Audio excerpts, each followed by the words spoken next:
Hello Hello សួស្តីអ្នកទាំងអស់គ្នា Happy New Year ចាអ្នកទាំងអស់គ្នាថ្ងៃនេះបានគឺខ្ញុំចង់លើកយកវីដេអូមកនិយាយទៀតហើយចាដោយសារសំណួរហ្នឹងមានបងប្អូនខ្មែរយើងគាត់សួរហើយគឺខ្ញុំគិតថាវាជាចំណុចសំខាន់មួយដែលខ្ញុំចង់ចែករំលែកអ្នកទាំងអស់គ្នាជាពិសេសសម្រាប់គាត់ដែលទិញ business ចាតែគាត់ទិញ business ដែលតាក់ទិនក្នុងករណីថាយើងទិញជាមួយនឹង agent ឬមកក៏យើងទិញជាមួយនឹងម្ចាស់ហាងផ្ទាល់ថាតើមានភាពខុសគ្នាខ្លះព្រោះជាងការនិយាយទៅបើសិនជាយើងនិយាយធម្មតាអ្នកទាំងអស់គ្នាដឹងហើយ agency គឺជាអ្នកដែល represent អ្នកទាំងអស់គ្នាចាអញ្ចឹងធម្មតាគេធ្វើស្អីក៏ដោយគឺគេមានច្បាប់របស់គេត្រឹមត្រូវទៅតាមលក្ខណៈដែលទទួលយកបានទាំងអ្នកលក់ទាំងអ្នកទិញដើម្បីការពារទាំងសងខាងចាគាត់ថាជួនកាលទៅអាចមានលក្ខណៈខ្លះអញ្ចឹងគឺមានតែម្នាក់ឯងអញ្ចឹងមិនថាគាត់ការពារទាំងអ្នកលក់គាត់ការពារទាំងអ្នកទិញអញ្ចឹងណាអញ្ចឹងសម្រាប់អ្នកទិញគឺវាអត់មានដូចថាចំណាយអីថែមពីលើទេពេលដែលយើងមាន agent deal ជាមួយគឺគាត់អាចជួយពន្យល់សំណុំឯកសារគាត់អាចជួយមើល contract គាត់អាចជួយមើល lease បើសិនជាក្នុងលក្ខណៈថាយើងមានសំណួរមានអីនឹងអញ្ចឹងពួកគាត់នៅ involve ជាមួយយើងគាត់មើលសំណុំឯកសារឲ្យយើងពេលដែលយើងយក agent មក represent សម្រាប់អ្នកទិញគឺគាត់មានតែការចំណាយទេប៉ុន្តែបើសិនជាអ្នកលក់ខ្លះគឺគាត់ដូចថាអត់ចង់ឲ្យគាត់អត់ចង់ចំណាយអាហ្នឹងតែអ្នកទិញបើសិនជាគាត់នៅតែចង់មាន agent គឺគាត់នៅតែមានអញ្ចឹងគាត់ថាត្រូវគាត់ចេញលុយពីកន្លែងខ្លួនឯងអ្នកទាំងអស់គ្នាចា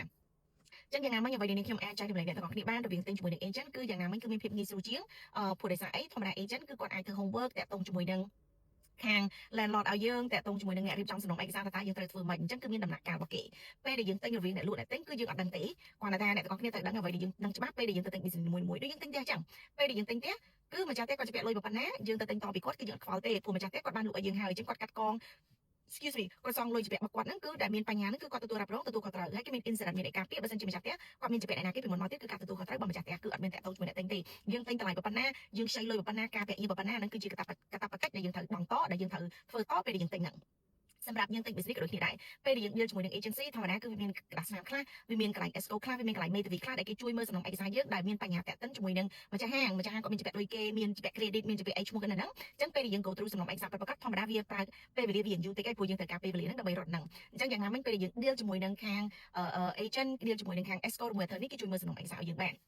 ដូចអ្នកខ្លះខ្មែរយើងខ្លះជួនកាលគាត់ចង់ deal ជាមួយនឹង agent ទេគាត់ចង់ទៅបើក escrow តែម្ដងមកការយើងទិញលក់ក៏ដូចគ្នាដែរគឺយើងបានគាត់ថាធម្មតា escrow គឺជាអាជ្ញាកណ្ដាលសម្រាប់ជួយទៅរៀបចំទេតែបើថាធ្វើ homework deal ជាមួយនឹង lease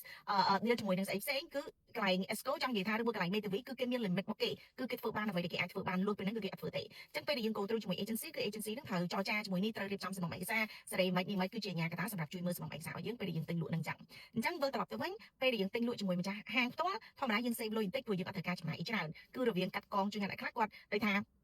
កាត់កងឈ្មោះដូរទិញលក់ទៅបានហើយប៉ុន្តែយ៉ាងណាមិញក៏យើងត្រូវទទួលខុសត្រូវក្នុងករណីថាបើសិនជាមានបញ្ហាកើតឡើងថ្ងៃក្រោយគឺរវាងជាមួយអ្នកលក់អ្នកទិញទេអញ្ចឹងករណីហ្នឹងដែលវាអាចមានបញ្ហាគាត់ថានាងខ្ញុំ10ជាងកាលទៅនាងខ្ញុំឃើញក្នុងករណីខ្លះជួនកាលទៅវាអត់មានបញ្ហាអីច្រើនទេប៉ុន្តែយ៉ាងណាមិញគឺត្រូវតែធ្វើ homework ដូចគ្នាមុននឹងយើងសម្រេចធ្វើអីមួយអ្នកទាំងគ្នាចាអញ្ចឹងអ្នកទាំងគ្នាសម្រាប់ថ្ងៃនេះគឺមានតែប៉ុណ្្នឹងទេសុខសប្បាយជួបគ្នាទៀតបាយបាយ